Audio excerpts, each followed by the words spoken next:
Odessa Cotter is a maiden nanny for the Thompsons, a mayonnaise family.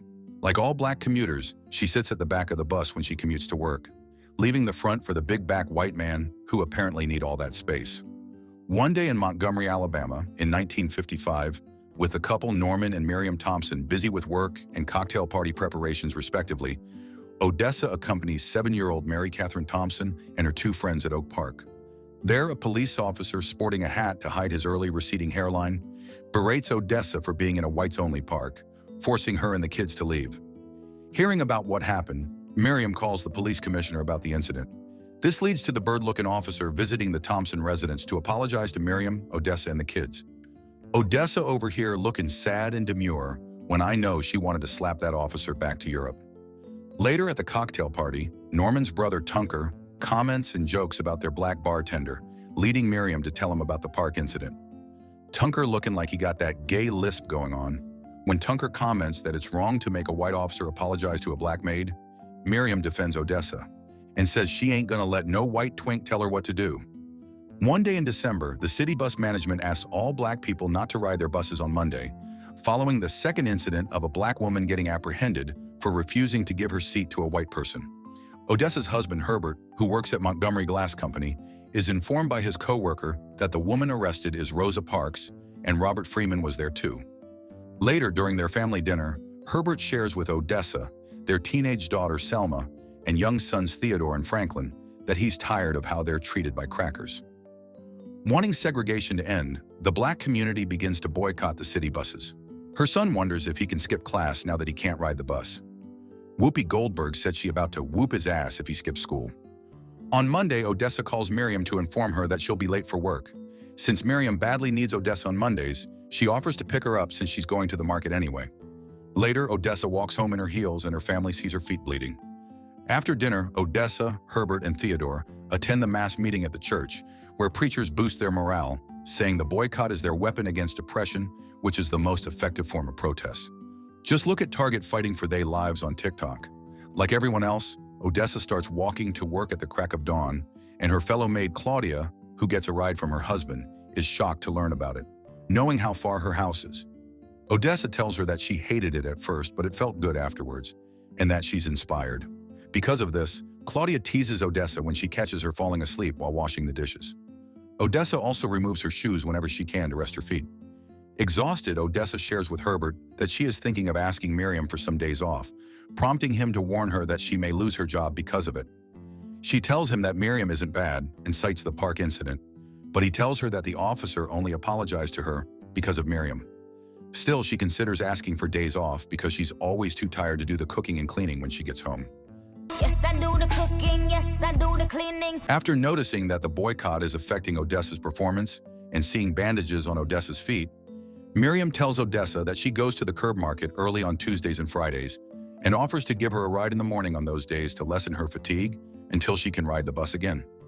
Miriam then secretly asks Mary Catherine not to tell Norman about it, and she agrees. On Christmas Eve, Miriam's hubby comes home disappointed that his wife cooked a nasty-ass casserole instead of Odessa's bussin' mac and cheese. On Christmas morning, Norman and Miriam film the kids' reaction to seeing their living room full of presents. Odessa later arrives at the Thompson residence and takes her gift for Mary Catherine out of her bag. She quickly hides it in her apron's pocket when Mary Catherine runs to her and shows her her new Annabelle doll. The Thompsons' extended relatives arrive for Christmas dinner. Tunker and the others tell Norman and Miriam about the blacks' demands, including wanting all the bus drivers' jobs. When Norman says that he thinks black people should be able to sit where they want, the whitey with the lisp tells him that they don't want to give up their seat for black people, who will surely brag about how they won, and that if they win the bus issue, they will demand more. They add that they are communists and that Martin Luther King Jr. isn't even from Montgomery. Odessa appears just as Miriam's mother says that blacks want too much, but they're not willing to work for it. She then adds that that's how she feels, and she doesn't care who hears her. By the way, the entire movie, all the white people except Miriam are using the N-word. Norman goes to the kitchen to thank Claudia and Odessa for the delicious meal, and he gives them bonuses as Christmas gifts. He mentions that they're talking about the bus boycott and asks Odessa how she gets to work. While Miriam nervously eavesdrops, Odessa tells him that she walks and finds a ride where she can. When Norman asks if she'd rather walk than sit at the back, even if it's safe to ride the bus, Odessa says she would because walking makes her body tea. unlike that big-back white woman in the dining room.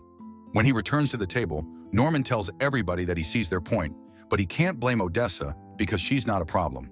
They tell them to replace Odessa with a white maid, but Miriam defends her, saying she's been working for them for 9 years. Tunker tells them that Odessa may not be uppity to their face, but soon she'll ask for more, doing less like everybody else. "I'll show you uppity and shove my shoes up your ass." He adds that they have to look out for their family. When Odessa returns home, her family gives her a new pair of shoes and a new coat. The family then attends the Christmas service. Meanwhile, Miriam finds Odessa's gift for Mary Catherine in her apron pocket. The next day, Selma is tired of living single, so she goes out to meet a boy. After learning that Selma has left the house, Theodore runs out to follow her and catches her riding the bus.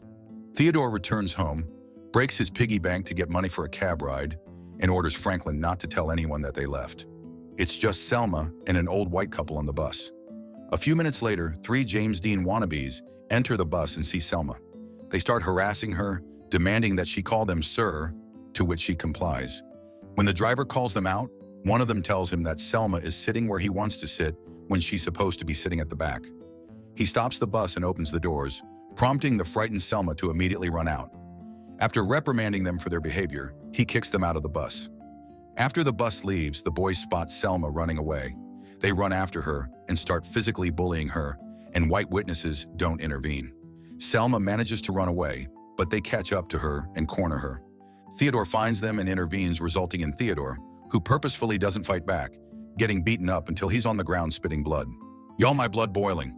Theodore's cab driver runs to them with a crowbar and intervenes, prompting the chicken shit boys to run away. Selma apologizes to Theodore, and the driver drives them home. Later that night, Odessa comes home to Selma, treating the wounds and bruises on Theodore's face. Selma tearfully reveals what happened, and Odessa wants to spank the girl, but she knows Selma must have gone through it. At the mass meeting, the preacher announces the creation of a carpool system. When the Cotters arrive, they see Theodore's face. Since black people have been the majority riders of the buses have been driving around empty, which is affecting them financially. When Miriam picks up Odessa and they drive by the carpool stop, an officer tails them. Odessa tells Miriam that the leather pigs are trying to break the boycott by giving people tickets and advises her to drive slowly because he'll turn around, which he does. When Miriam asks about the white woman she sees at the carpool stop, Odessa informs her that a lot of white women from the Air Force Base are driving for the carpool. At a future HOA gathering, the white women complain about the boycotts. Many of them think Miriam is a terrible person for driving Odessa to work. Miriam claims she don't care about the result of the boycotts, her lazy ass just needs a maid. Later at dinner, Tunker arrives to fetch Norman. He got a weird interaction with the little girl. It's giving PDF file. When Miriam learns that they're going to attend the Citizens Council meeting, whose attendees include prominent members of the white community who want the boycott to end and are against the black community, she discourages Norman from attending. However, Norman gets angry that she's trying to tell him what to do and leaves. When Norman gets to the meeting, it's looking a bit too Trumpy. Meanwhile, at church, the community is informed that Martin Luther King Jr.'s home was bombed, but he is safe. They then pray for their safety. The next day, Norman, who is home with a cold, asks Miriam, who's getting ready to go to the curb market where Odessa is. Miriam tells him that she'll be a little late, prompting Norman to ask how Odessa gets to work and if she's always late. When Miriam tells him the truth, Norman gets angry and makes her call Odessa to tell her that she won't be picking her up anymore. Miriam, divorce this balding man. Shortly after, Norman apologizes to Miriam and says he doesn't blame Miriam for being oblivious to politics. And although Odessa is a wonderful maid, driving her to work may make her think that they can be equal. He says they're like a different species and they can never be like them. Q, not like us, because this meth head looking ass thinks he better than everyone else. Scared that Miriam may get punished for helping, Norman asks her to discuss things with him before doing anything, as he knows what's best. Miss Sissy SpaceX, use them carry powers on that Professor Calamitous looking ass. Meanwhile, Odessa walks in the rain. When Odessa arrives, Miriam explains that Norman didn't want her to drive her to work. Since she can't walk or ride the bus, Odessa tells Miriam that she is a good employer, but she needs to find another job because she needs to be able to take care of her family. After both of them express their fear of the growing tension in the community, Odessa asks Miriam if she's scared of who she is or of who Norman wants her to be. Later, when Norman returns home, Miriam makes him choose between him letting her freely manage the house or her getting a job and him taking care of the house, which includes finding a maid and the money she earns will be hers, and he has no say even if she donates the money to help the black community.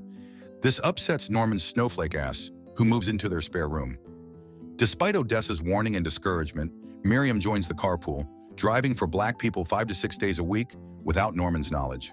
Fearing for her safety, Odessa prays for Miriam. One night, Tunker brings Norman to the carpool stop, where he sees Miriam with Mary Catherine. He is informed of Miriam's activities, which upsets him. Tunker volunteers to get them out of the lot, as he doesn't want Norman to make a scene in front of their daughter. Tunker talks to Miriam, who refuses to leave. He then informs her that 150 white men will shut the place down in a few minutes. To their horror, shortly after, white men start getting aggressive, and they stop Miriam and Mary Catherine from leaving. Tunker intervenes and tells Miriam that they have to go as she has lost. When Miriam tells him he's ignorant, he slaps her, and Norman punches him so hard, the actor ends up in a Martin Luther King movie. The white men surround them and they loudly chant that they walk and leave. Odessa stands in front of them, prompting the others to stand beside her, create a human chain, and start singing. Miriam and Mary Catherine tearfully join the human chain and support them, and Norman watches them on the side. On December 20th, 1956, under the Supreme Court order, the boycott wins and the bus segregation ends. The black people of Montgomery resume riding on city buses, and for the first time in history, they are free to sit wherever they want. Within weeks, 4 black churches and 2 homes are bombed, but a movement has already begun. A very powerful movie that didn't feel like a white savior movie. Black people had allies in this one, but it was their own strong resilience and determination in their boycott that helped propel them out of segregation. What did you guys think of this one? Subscribe to watch more videos like this. Turn on notifications. And leave a like, it really helps the channel out. Thank you for watching.